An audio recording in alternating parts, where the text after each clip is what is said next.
Thank you for watching, liking, commenting, sharing, and subscribing right now.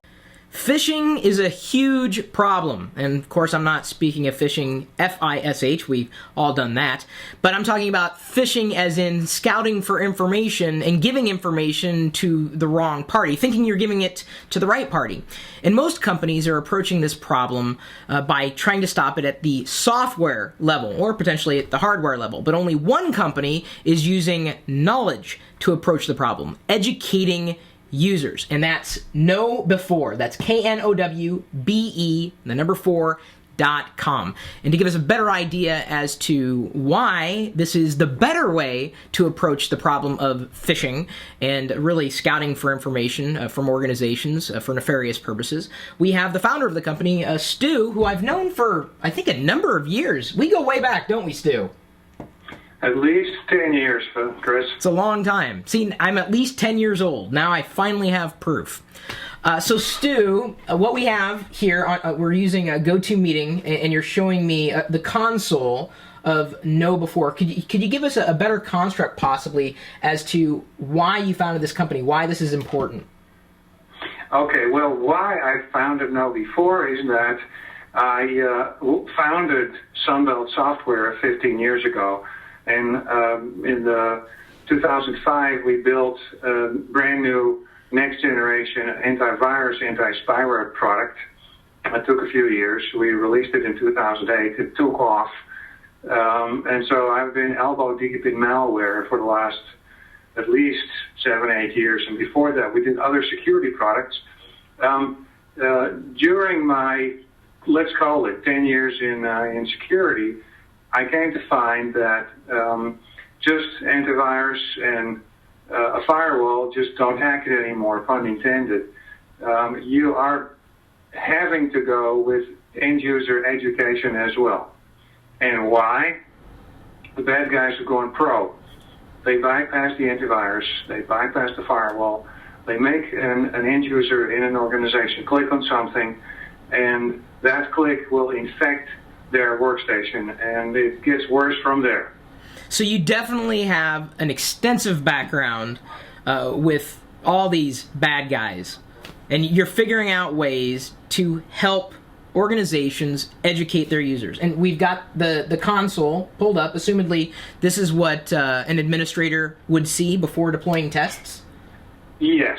What we do for administrators is three things. We first allow them to do a free phishing security test. That is what you see over here. And that phishing security test is a simulated malware attack. It's a phishing email that goes to all users, and you use that as your baseline to test what the phish-prone percentage is of their users. And in this particular case, we're looking at the KnowBe4 console. It is something like 27% phish-prone percentage, meaning 27% of the users clicked on the initial attack, showing that there's an enormous vulnerability with bad guys just making end users click on stuff and causing malware infections. Okay, so that's really before, they've educated the users? Yeah, this is before the education. And the education, again, the construct, you're providing that for customers, correct? Yes. Yeah, okay. Because the first, yeah. Want to make sure that they're not on their own. It's that you take care of them stem to stern. Well, I said there's three steps. And the first step is the phishing security test. The second step is we actually test those. We train those users, rather. We train them. It's a 30, depending, 25, 30, 35 minutes, depending on the user. It's online training through the browser. We go into what is spam, what is phishing, what is spear phishing, what is social engineering, what is bad guys trying to do, how are they trying to essentially make you click on one of their links. And there's tests. You have to pass your test. We track everything. We know who started, we know who passed, we know how far they got. And that's all sitting in the report section over after you're, a little further down the line. So step one is the free test. Step two is the training. And step three is what you see over here. These are weekly simulated phishing attacks that we send to all users, and you see that in the beginning the phish-prone percentage is relatively high, and over a few months' time it goes close to zero. So that shows that the training actually works. Yeah, and it makes so much sense. No one else has approached the problem this way by educating people. It's really a matter of the threat landscape changes by day. And 5 years ago, this really was not necessary. But by now, it is very, very necessary. You know, I think this is a huge deal. I mean, not just for organizations, but even for individuals, you know, who are at home thinking, what's the latest software I need to have installed? And, you know, the way you're approaching the problem is, well, the software you need to have installed is inside your head. Yeah, we're really talking about a human firewall that you need to create, as well as an IT firewall. So then, you know, how long has KnowBe4 been on the scene? We started in August 2010, so it's now September 2011, so call it a year. But you're already seeing, like, I would say, a tremendous pickup. I mean, I can only imagine these stats don't, you know, they're not lying. These are absolute statistics. Yes. The training that we do has an instant 75% decrease effect in clicking on phishing links, and within 2 months, there's a case study that shows that within 2 months it is close to zero. Wow. So yeah, with hard numbers. So to me, it seems the future for, I mean, and I'm not trying to minimize the value of hardware, software, firewalls, or software protection, but the future of this protection is education. Well, it is both. You definitely need a good quality anti-malware product, including a firewall. You definitely need those for sure, but that just isn't cutting it anymore. You need end-user education as well. For some industries, the government has laws in effect, regulation that requires what we call security awareness training, which is what we do. This is what you call security awareness training, but we have taken it to the next level, where we pre-test, we train, we post-test, and continue to post-test until they really get the message. Wow. And that's what is new. We're not aware of anybody else doing this. So I've got to ask you, Stu, when you say, you know, that the bad guys are getting smarter and these things change by the day, they may even be changing by the minute. You know, what have you seen that just has shocked you, you know, to even drive you to, you know, starting this company? Well, I was an insider in the antivirus industry, and I saw that whatever antivirus product you used, whether that was Viper or Symantec or McAfee or ESET or Trend, it doesn't matter. You still get confronted with a regular amount of malware infections. And it used to be that those malware infections were limited to the workstation, but now the problem is that you're no longer just talking about a PC that's infected. You're talking about a whole different kind of problem, and that is the problem is called cyber heist. And what the bad guys have gotten to is really the next level of crime on the internet.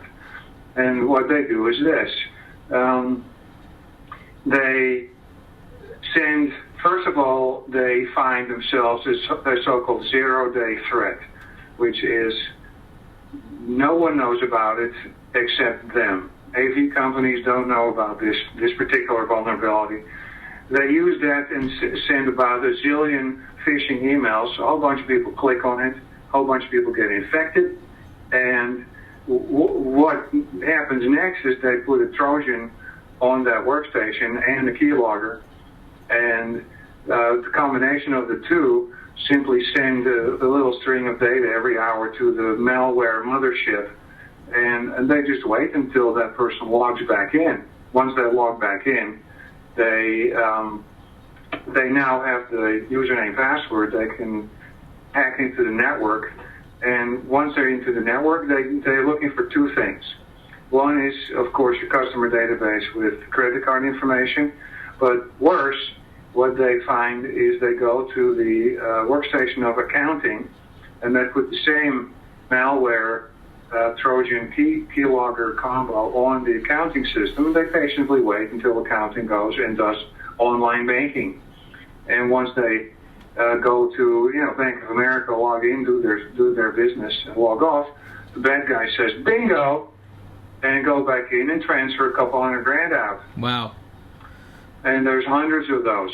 You know, you mentioned a word, and I heard about this for the first time last year, spear phishing.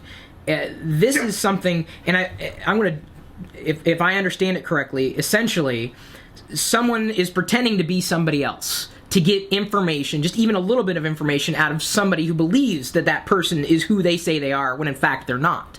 One of the reasons why some people say, well, I'm never going to get on Facebook, that's a problem, because someone else can get on Facebook and pretend to be them with no verification method, and they can spearfish for information. Is that, one of the bigger problems that we're facing in terms of social media and malware? Yeah, it is very much spearfishing ultimately is like this. They do a bit of research about you. They find out who you're communicating with on a regular basis, and then they send you an email as if it comes from that person. And Chris, you would get an email from me, and I would say, Chris, there's something wrong on your website, lockergnome.com seems to be hacked. Click here. And you click on that link, but that link doesn't go to LockerGnome. It infects your workstation. Or maybe it goes to LockerGnome, but in the meantime, it infects your workstation. And then I own your network. And great. That's how that works. That's spear phishing. Sounds awesome. So basically now I'm scared to use the internet. But, maybe I just need to learn more. I hesitate to believe that I could ever become a victim, despite how savvy I believe I am, with emails that come in or information that might come in through a direct message in Twitter or Facebook. I'm just as vulnerable as anybody else. Well, I hate to say you're probably more vulnerable than anybody else because you are so much online, and I know you live online 24 hours, so you really need to take care. You need to hover. Always, if you are, my cursor now is hovering over my account. Okay? Now, you also see that at the low left is, HTTPS training KnowBe4.com account info. That is where this link is going.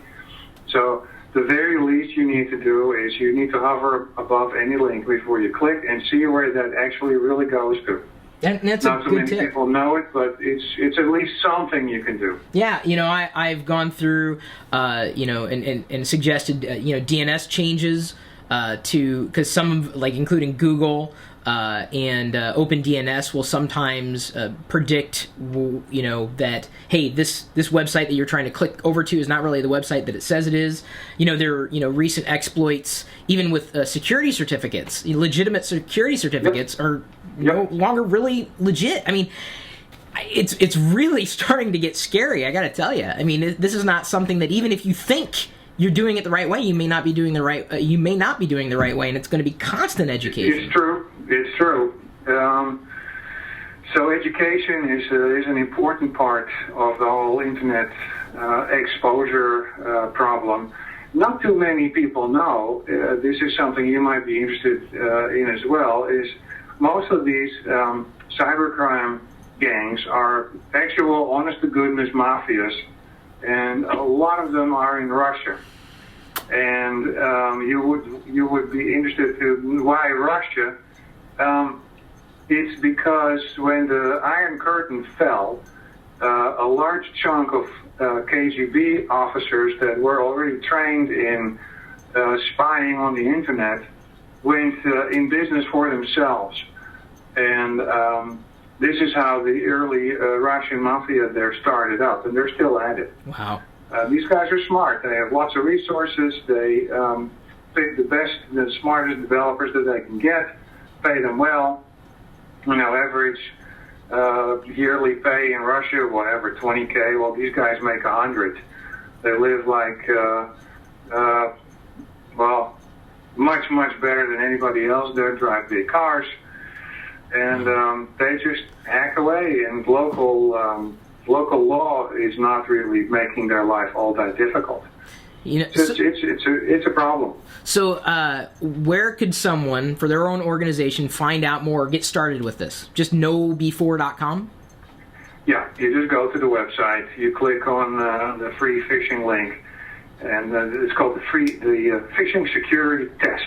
Okay. And that's what you click on. You it's this link over here, and when you click on that, you get fill out your name.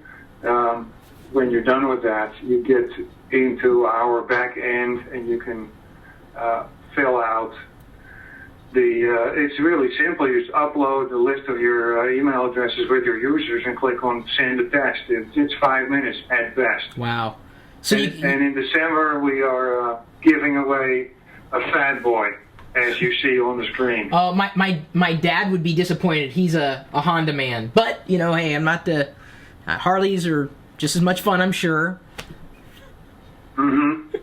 So, honestly, Stu, I say this with all seriousness, I cannot wait for you to teach me more. This is something that we all need to know, working inside an organization or just as individuals. Yep, this is my goal in life, get people educated about the fact that the bad guys have gone pro. Wow. Well, and with any luck, you'll help us all become pros at fighting the pros. You bet.